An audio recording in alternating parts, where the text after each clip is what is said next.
Welcome to the Vegas Strong Revival podcast, where the heart of Las Vegas beats through hospitality, community, and resilience beyond the Strip. We're calling all Vegas residents and local business owners, get ready to explore the pulse of our community.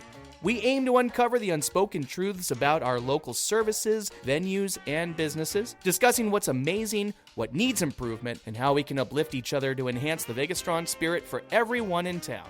We appreciate you embarking on this journey with us to reignite the Vegas Strong flame, making our city not just a destination, but a more loving and hospitable community. Before today's chat, we invite you to subscribe or follow and connect with us on our Facebook page. We release new episodes every Friday, so you can count on us for your weekly fix of hospitality reality. I'm your host, Warren Sprague, joined by the podcast queen herself, Britt Whalen, founder of La Critique. Now, drum roll. Let the show begin. Warren, you're such a pro at this. Fabulous intro, and happy Thanksgiving. I have to know, what's your favorite dish? Happy Thanksgiving to you, my friend. It was tremendous, and I thank you for asking. My wonderful girlfriend Tiffany and I have attended 2 meals and a game night as of the release of this podcast, and I have to admit that it was really nice remaining in the valley for the holiday for a change, and I'm pretty stuffed at this point. I bet. My favorite dish is 100% candied yams, for the record. Truly a must-have at the holiday. I could have eaten a lot more of my vegetables when I was growing up if my mom had put marshmallows on all of them. Oh my gosh. Just saying. Oh, and shout out to canned cranberry sauce, folks. In my family, we do have a quote. If it ain't got the lines, we ain't got the time. Oh my gosh. How was yours, Britt? Any standout dishes in your mind? Well, I love that. And my sisters all love the canned cranberry too. It's not really my thing, but since I consider myself a foodie, I'd have to say I'm most particular about the gravy. My grandma's gravy recipe, guys, OMG. I'll sadly never be able to make it as good as she did. Gravy makes the mashed potatoes. I'm a firm believer. It makes everything.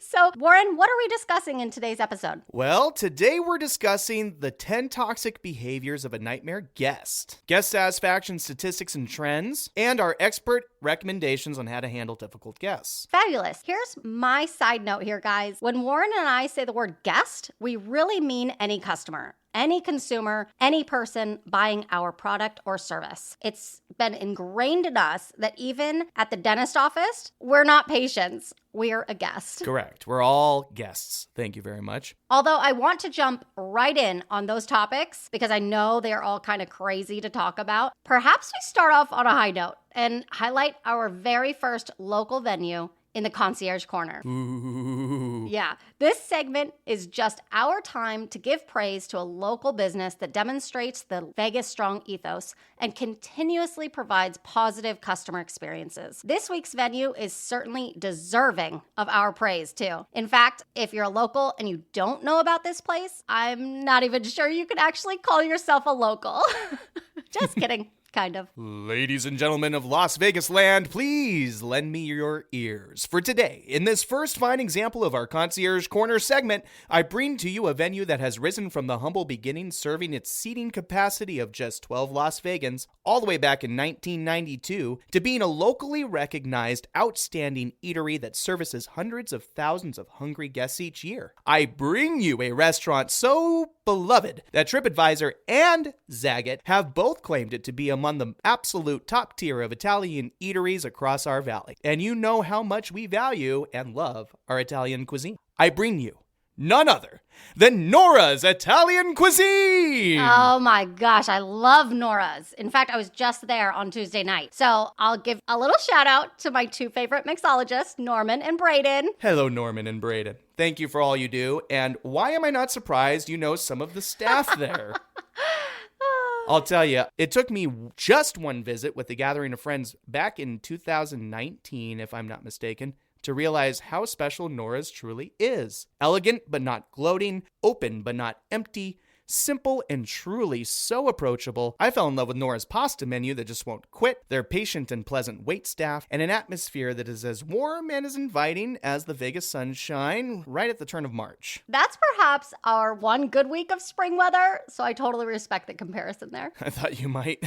And in all seriousness, though, we can very easily return over and over again to Nora's because every aspect of the menu inspires a return visit. One could easily garlic bread or appetizer their way, way to a full stomach, of course, with standout suggestions like the calamari fritti, truffle fries, and Italian chicken fingers. I also suggest the grilled octopus appetizer with chickpea puree and a little bit of lemon oil. Oh, so good. That sounds amazing. It's always wonderful to try a decadent and less often offered protein like octopus or branzino, if you ask me. And branzino is definitely a highlight on the menu as an available entree. I'm becoming a tremendous branzino fan, I really must say. Yeah, I see you're in a seafood mood today. Let me tell you guys, I often judge a chef by how they handle their scallops. And I often judge an Italian restaurant by their linguine and clams. Seriously, such a simple dish can say so much. And Nora's preparation is simply fantastic. I know. It's amazing. But that's not to sleep on their ribeye, their bone-in veal chop parmigiana, or their chicken Milanese that comes with a plateful mint pesto on its plate that is entirely atypical and totally awesome. And if I shift gears for a moment away from the food, which I have to admit is challenging, I just love the story of Nora's and how family-oriented they are. Nora and Gina Morrow even have private dining rooms named after them there. And even though the ownership passed down to Marcelo Morrow, you can find family members in the restaurant quite frequently.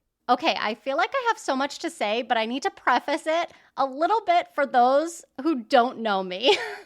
So you and like all my friends know I struggle so much dining out because I'm like next level detail oriented. When I go to a venue, guys, literally any venue, I see everything. I know if the parking lot was clean of debris or if the main entrance door was difficult to open. I know if the glassware is clean or not. I know exactly the words the hostess and server first greet me with. Not to mention if the food is the accurate temperature and if the bathrooms are maintained throughout my time there. I don't believe in perfection though. I will always find those spaces for improvement. Therefore, a venue to get my praise is actually like really meaningful. You could totally say that again. Yeah. Now that I've explained all of that, I have to tell you guys, it's no secret that Nora's management values the small details. And what I mean by that is they never set a glass down without a napkin under it. They create authentic and flavorful dishes with quality products with consideration on how they are presented. And the sauces. If I could eat their vodka sauce on literally everything, I would.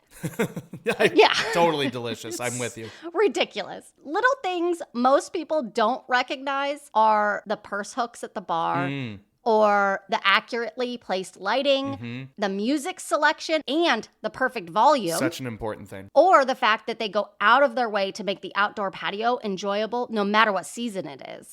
They still present a paper check in a black vinyl folder, and even the bathroom sinks demonstrate thoughtfulness and consideration. Wow. I gotta know a detail to that. Is that too much to ask? I wouldn't say it's too much to ask, but this episode's really long, so we gotta keep going. Just curious. I would say let's leave everyone with a little teaser there to go check it out for themselves. Cool. I love that you mentioned the bone-in veal chop parm, because that's actually what I ordered on Tuesday night for the first time. And it was absolutely wonderful. And the guests all around us just kept eyeing it and asking us all these questions. Yes. It was really fun. Get the other diners jealous of what you got. Exactly. I agree with you. The dishes are just so good. It's difficult to find something there that doesn't excite you. Even my vegetarian girlfriend can choose the vegetable misto, the butternut squash ravioli, a wealth of pizza varieties, of course. Pizzas all over the menu there. You can build your own. Or even the Nora itself, which is actually one of the house salads consisting of baby mixed greens, roasted bell peppers, chickpeas, tomatoes, and a little bit of balsamic vinaigrette to cap it off. We're still hungry, right?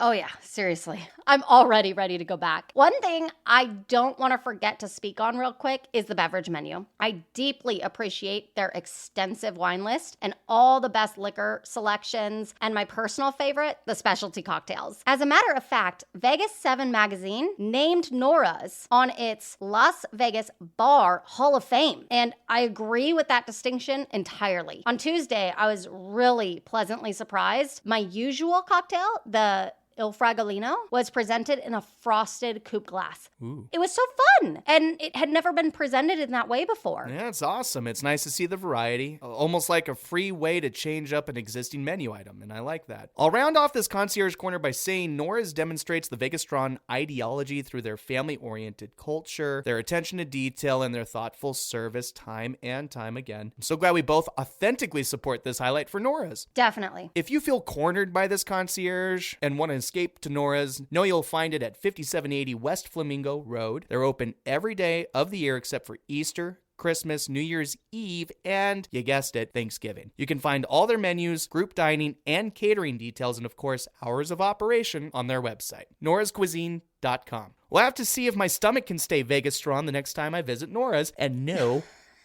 I could not wait to use that line. Oh, Warren. I think we've both said a bellyful, or rather a mouthful, on this segment. But since it's our first one, I hope our listeners will forgive us for going on and on about it. Well, we do have the absolute best listeners. Sincerely, thanks for all your listens here in week 1. Moving into week 2, I do want to share that coming up next on the Vegas Strong Revival, Britt and I will dive into our main topic of the day, which are nightmare guests. Or rather, the nightmare habits of guests that keep us up at night long after our shift has ended. But first, Britt wants to tell you a little bit about the La Critique Concierge Service. Guys, I really hate sounding salesy, so instead of an advertisement, think of this as our announcement section. We are cordially calling all holiday warriors.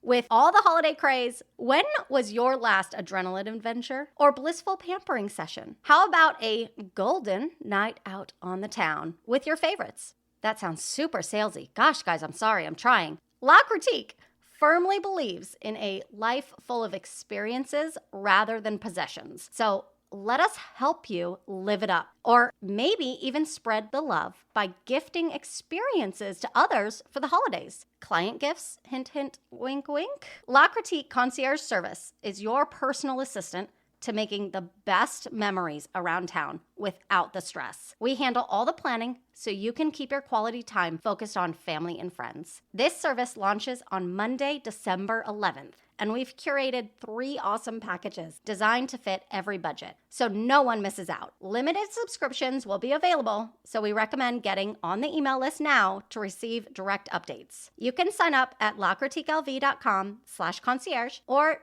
of course, you're welcome to call us at 702-723-2343 with any questions that you have. We are a local business, new to Vegas, so thank you in advance to anyone who signs up. It really means a lot to us. Now back to the show. Britt, I think you and I have both been in the hospitality industry for so long that we've become a bit numb to nightmare guests. And almost immediately after the interaction is over, we just mentally erase the interaction and move on. Yep. So, do you remember any one particular guest that would help our listeners connect with the definition of a nightmare guest? Because I racked my brain and I couldn't remember any that were appropriate enough for me to put on the air. Fair enough. I really do have a terrible memory for really bad things, but I'll never forget this one night working at a hotel front desk early on in my career, before I became numb. It was a swing shift, and a bus had just transported guests from the airport to check in for a conference. Naturally, a long line formed in the lobby, and there were 3 of us at the desk to check in, somewhere around 35 guests. Oh, man. Yeah. I don't remember her name, but let me tell you, she huffed and puffed while waiting in line, voicing loud enough for everyone around her to hear, "This is ridiculous." I was already dreading her arrival to my counter, Warren. Oh, yeah. I just knew it was coming. Mm-hmm. And she waltzed up with this wave of entitlement that could rival royalty, then demanded a suite with a strip view, and not just any suite, of course, the top floor, right? Yeah. And up to this point, I was thinking she was just another HMG code, which, for those of you not in the industry, means high maintenance guest. Yeah, I needed that one too. Thank you. No, this woman went way beyond the HMG code and insisted on a personal chef. Oh my God. For the next morning and throughout her stay. A specific brand of imported bottled water that we didn't even carry, and a 24-hour access to the pool and the spa facilities. So as I explained to her the pool and spa hours as professionally and politely as I could even think to do, she just profusely checked her diamond-studded watch as if time itself bent to her. And then out of nowhere, Warren, she lost it. Oh my God. Started yelling at me and demanding a manager and saying I was taking too long to get her checked in. Internally, I was so confused because it was beyond all comprehension. But I was honestly so relieved to go get the manager on duty. Yeah, I would be too. That is such a serious Vegas strong fail. Like, wow, the entitlement is just overwhelming. It really is an attitude I encounter all the time. And I have to say, this is my number one worst behavior habit on my list. You have a list? Of course. I came prepared. Duh. I'm just kidding. I know you had a list. So, just to clarify, this is a list of nightmare guest habits, or rather, their behaviors. Yes. Okay, let's hear it. Well, number one is obviously the attitude of entitlement in general. This is a really toxic behavior trait, in my opinion, but especially toxic when brought into the dynamic of the service industry. No one feels good interacting with someone who believes they are better than they are. Agreed. I can't stand that. We're all imperfect humans. We're all sinners. Like, come on. Number two is when a guest thinks they can behave any way they want because they have a stack of cash or a pocket full of chips for tips. Oh, I've experienced this so many times. It's really arrogant and disrespectful to the business and the staff, if you ask me. Number three is the attitude of disregard or oblivious behavior. For example, when parents don't do anything about their disruptive or screaming children in a place of business where other guests are affected. Ugh, I hate that. Or when a person simply takes a call on speakerphone in a waiting room full of other people. It's the worst, in my opinion. And I had a terrible dining experience recently with a shouting child, and the parents did nothing. God. I was so disappointed in the restaurant, too, because they allowed that type of behavior. Yeah. In fact, I lost actual respect for the restaurant because of their lack of action. Because it didn't just alter my experience, but literally every single guest in the restaurant was affected. Normally, I'd say you should share that story sometime, but honestly, I doubt it's much different than any time a parent does nothing about their child in a restaurant. Yeah, parents, please. This is a huge opportunity for you to demonstrate Vegas strong culture. If your children are excessively loud or disruptive to other guests, please, please, please don't act like it's just whatever. Be courteous of other guests. Absolutely. It's never just whatever. Number 4 and number 5 are really prevalent from our story just a minute ago. That is, number 4, someone being aggressively impatient and demanding. I don't think I really need to explain that attitude, so I'm going to go ahead and move on to number 5, which is the complainer. Oh, I love this list so much. And I think we all know what the complainer is. So what's number 6? 6 is the aggressive guest, the one who is prone to outbursts of anger and even violence, whether that's threats to the staff or even other patrons. I've witnessed this. It's actually kind of scary. Yeah, I agree. There's no reason for there to be any sort of aggression to other people. Keep it to yourself, my God. Number 7 is the needy guest. These guests are constantly demanding attention and reassurance, and they can be very draining to deal with. They may ask for repeated explanations of the same thing, and they may become anxious or upset if they feel they're not getting enough attention. Their anxiety is so loud sometimes that they often forget how to listen or even trust what they're being told. Oh, gosh, yeah, that's awful. I have one, though. Can I add number 9? What's that? The last minute guest. Yeah. Being a professional event planner in my past, this is the one who procrastinated and now expects everyone else to make heaven and earth move on the drop of a dime. Yeah, I absolutely relate to this one. As a concierge, I deal with this on a daily, hourly, minute to freaking minute basis, guys. Oh, gosh. It's really challenging and adds an extreme amount of stress to the job. And it's not to say people don't forget they need XYZ booked, but it's the attitude of, well, whether I forgot or not, you must do this now. It's so frustrating. That leaves me with number 10, the greedy guest. This is the guest who goes out of their way for complimentary items or discounts, demands more than what they pay for, takes more than their fair share of resources, such as using 2 parking spaces or pocketing the bath towels from the room. Oh my gosh. And or refuses to pay for damages, guys. This guest is likely to blame their actions on someone else too. Yeah, I've experienced that one too. This was a really great list. I'm so glad that we did this. And I hope that our listeners can relate to this and that businesses can really see the connection of knowing these types of guests and then how to manage those types of guests. So Warren, how do you think nightmare guests impact our community? That's a pretty good question. I will say that obviously these behaviors negatively impact guests and staff members, but it's totally fair to say they have a negative impact on the community as a whole. For example, if a business has a reputation of being plagued by rude and entitled customers, other people will be far less likely to want to visit that business. This damages the business's reputation and makes it difficult to attract new customers. Additionally, these behavior traits can create a hostile and unwelcome environment for everyone, which can make the community a less desirable place to live, work, and of course visit.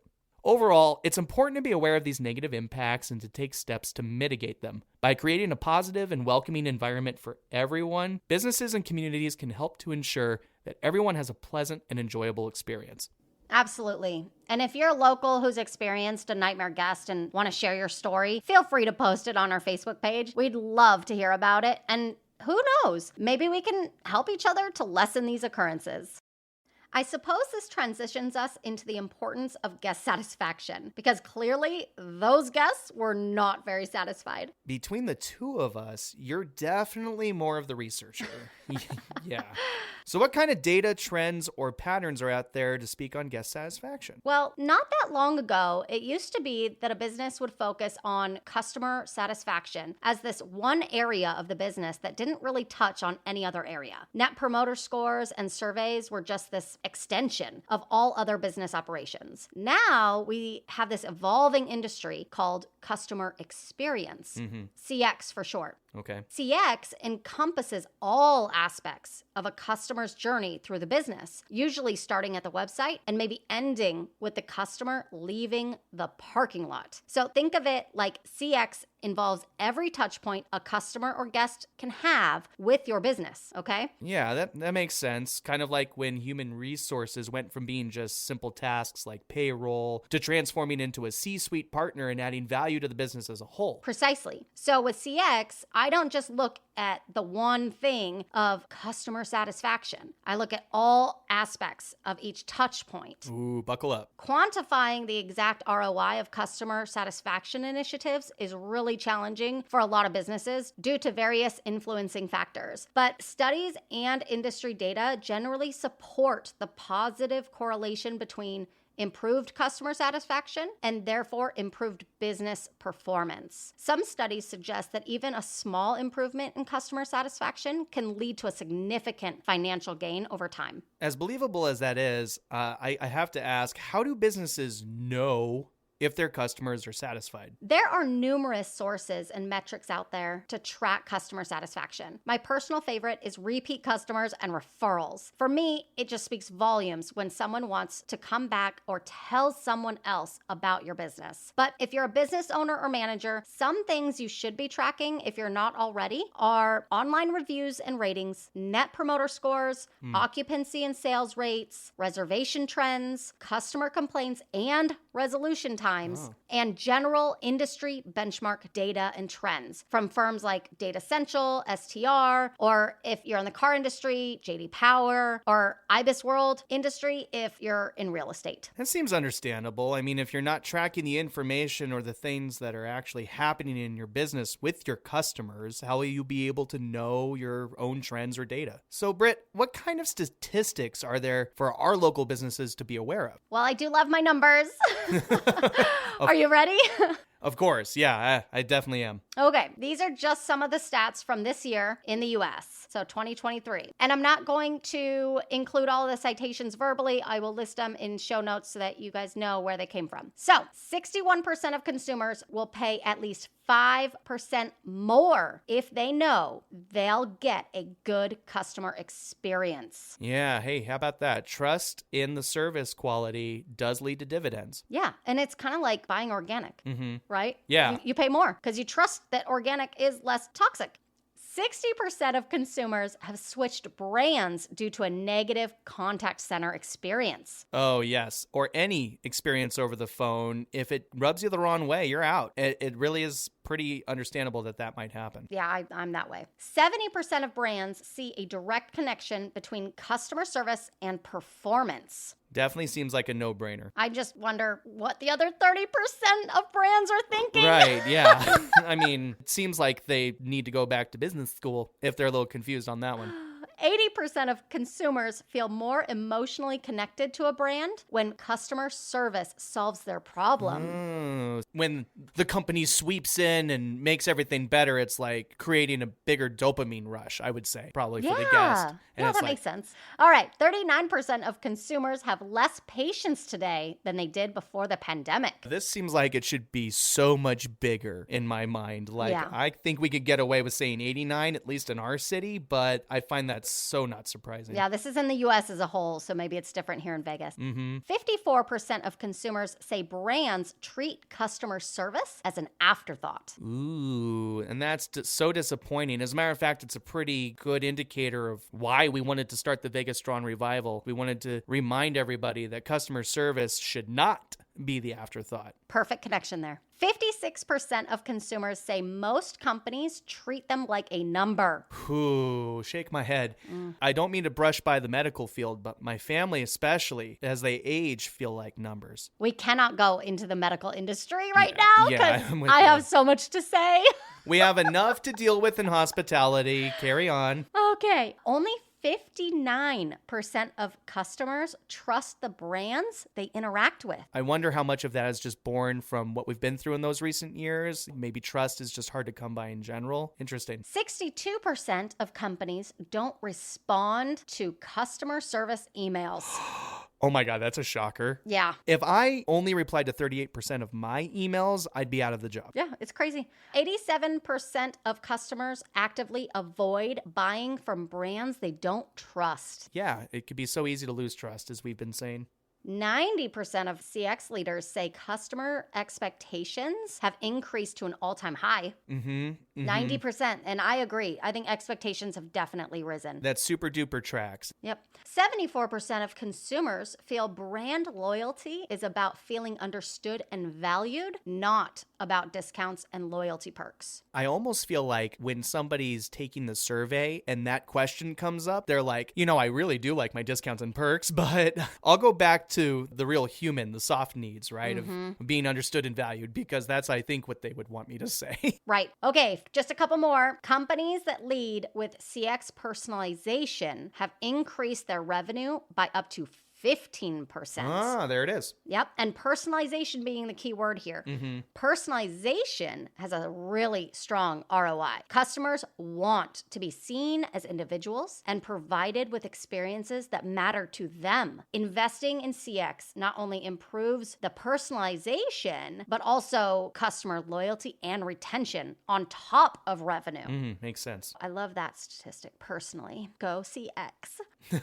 And last but not least, only 79% of executives say digital customer experience is extremely or very important. Oh, meaning wow. there's 21% of executives who don't believe in this. My mind is blown. It's crazy. And crazy indeed. Crazy like all of these amazing details that you packed into this segment. I have to say, I really didn't see this coming. And I hope our listeners are just as impressed with the analysis that you just shared as I am, sincerely. Your data-oriented details are honestly amazing. Thanks. I did a lot of research. The best thing I can say, though, about all of this is that the business environment is changing and evolving all the time. Leadership of any business should be educating themselves on the CX industry and its value as an active ROI contributor. And last, I'd just like to add here that leadership should always continue educating and training their staff. If staff isn't aware of their own performance trends, how can you expect them to truly excel? Absolutely, which segues perfect into our last segment, which I think is my favorite, Warren. It's the solution. It's the how-to on dealing with those difficult guests. And I love fixing a problem. Don't we all? Let's do it. There's clearly so much to be said about the impacts of negative customer experiences. So what personal recommendations do you have for business managers and staff in dealing with these difficult guests? My bread and butter. Thank you. I really appreciate the acronym I learned quite some time ago at this point. LEAP, L-E-A-P, which stands for listen, empathize, apologize, and provide a solution. Oh, I like that. Say more. Yeah, listening is not strictly hearing a customer's words come into their ears, right? There is active listening and then there is reflective listening, and each are essential. So, if I may use a funny example here to demonstrate what you mean. You are allowed. A guest goes to get their eyebrows waxed, and the technician waxes off a full brow. Oh, okay. Yeah. Oops. Silly analogy, right? But it's not like it's never happened. So, I guess. Yep. The guest is clearly pissed, even traumatized. I'm not going back. In that moment, the active listening is for the technician to hear the guest's concerns and even the very justified freak out, right? And then retain them. Yeah. While reflective listening then voices the concerns back to the guest. I hear you. Your eyebrow was waxed off and you are very upset. Allowing the guest to totally go off if needed and then say their words back to them, this allows them to feel heard. Definitely a key point in starting conflict resolution. Yeah, absolutely. Very correct. If the guest doesn't feel heard, they're not going to trust any action taken moving forward from that point. Empathy is one response that I find is challenging for most people in society in general. This is the opportunity to make the guest to feel understood. Yeah, I'm an empath naturally. I feel everything that other people are feeling, but I know so many people that don't have empathy naturally. So it's really important to learn this skill, in my opinion. Oh, yeah. If we use the eyebrow scenario, the technician might say something like, I completely understand why you're upset. This is not our standard of service. Absolutely. Next up, though, you're going to have to apologize. And I think apologies can be tough for a lot of people, too. There's so many ways to approach an authentic apology, though. We got to be kind of careful here. With the legal environment that we all live in, I know businesses who actually train their staff never to say the words, I'm sorry, because it can implicate them in the blame. Therefore, I'm a fan of using common sense on this topic by knowing the situation thoroughly. Right. So it's one thing to say, I'm so sorry to the guest whose eyebrow you just waxed off because that was a direct error on your part. You may not have a positive resolution without those two words. But to say, I'm sorry to the guest who found a hair in their food, it's not going to mean nearly as much because they know you personally didn't have any control in the matter. So sometimes it's better to say something like, I apologize you had this happen, or please forgive us for this situation. Yes. And finally, that leaves us with providing a solution. My favorite part, since I am a fixer. As I am as well. I think a lot of hospitality professionals might be considering themselves as fixers, the empathy we have in our back pocket. And really my suggestion here is to start with, thank you so much for bringing this to my attention and allowing me the opportunity to fix this. And that's such a valuable thing to acknowledge because there's so many guests who may have just emptied their trust and won't come to you to try to resolve the issue in the first place. They've already checked out, both mentally and figuratively. Once you've acknowledged the guest brought you this situation, go for it. Ask them directly, how can I make this better? It's totally okay to do that. Asking them for their input furthers them feeling empowered in this moment. Many times, the error won't require compensation, by the way, because mostly, and I swear this is true, people just want to be heard and have the problem fixed to begin with. Yes. And if the solution does justify compensation, and Lord knows, if my brow got waxed off, I would be demanding compensation. Yeah. I recommend not saying the words, I can't.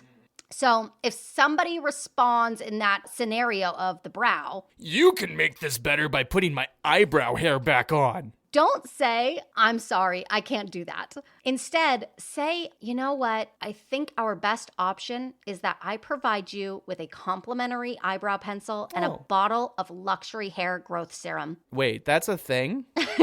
Growth serum? Yeah. As a bald man, can I get me some of that, please? We'll get you some. Please. Right away. But to finish up, what are your thoughts on negative customer experiences and specifically how they impact the reputation of our city locally? A quote that my best friend used recently really applies here, and it's, a rising tide lifts all boats. When you get to go out and have a great experience. You're excited and happy, and now you're nicer at work the next day, and maybe you're having more vibrant conversations with people about your great experience. Then those people start to have more excitement, and the ripple just goes on and on. Yeah, and you know when you're on the right track when those ripples grow into waves of Vegas stronger connections between the businesses and their guests. There is no failure, only feedback. Yep. Very YODA, right? Oh, I love YODA. There is no failure, only feedback. Oh my God, that was so beautiful. Know your staff, track their performance, and specifically how they deal with all types of customers, not just the difficult ones. And that's all our content for today. We really appreciate you hanging in there with us this week. As we continue to learn and grow with this podcast, we aim to provide you with tons of value while also honoring your time. As always, we'd love to hear your feedback, so please send us an email at podcast@lacritiqueLV.com, message us on Facebook, or leave us a voicemail on our super cool hotline. Super cool. 702-723-2343. And that's a wrap on another critical, or should I say critical, episode of the Vegas Strong Revival. We hope you enjoyed the conversation and found it as compelling as we did. We'd like to extend our deepest gratitude to our amazing listeners for taking time to listen and engage with us. Your support is truly invaluable. Remember, the Vegas Strong spirit is all about coming together, so please share this podcast with your friends, your colleagues in the hospitality industry, as well as anyone who loves the local Las Vegas as much as we do. If you have any suggestions, ideas for future shows, or even if you'd like to be a guest on a future episode, don't hesitate to reach out. You can connect with us on our website, our Facebook page, or even leave us a voicemail on our super cool podcast hotline. Before we go, make sure to subscribe to our show on your favorite podcast platform so you never miss an episode. We release new content every Friday. Thanks again, Las Vegas, and let's continue to revive our city's passion for personalized service together. From Warren Sprague and Britt Whalen, stay strong, Vegas.